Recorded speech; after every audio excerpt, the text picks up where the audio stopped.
tarehe 4 kesi tumeifaili, tarehe 6 tukaitwa. Inaonekana tarehe 6 hiyo labda kasi tuko mahakamani kwa mkono wa waziri wa mambo ya ndani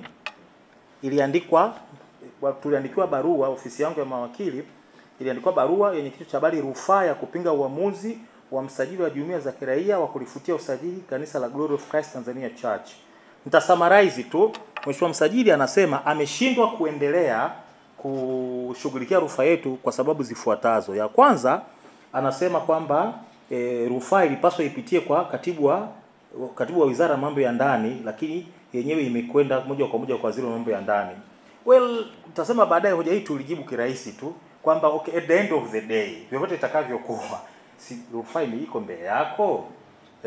Yani does it real matter kwamba umealikwa katika ripoti hii ya wakili, uongozi umesema ingilia mlango huu, ukaingilia kwa mfano, hata kama ingekuwa kweli ukaingilia mlango ule, hiyo inatosha kusema kwamba toka usisikilize ripoti ya wakili. Kwa ni kitu ambacho kuna barua tumemjibu, tumeeleza kwamba hiyo sio hoja kabisa.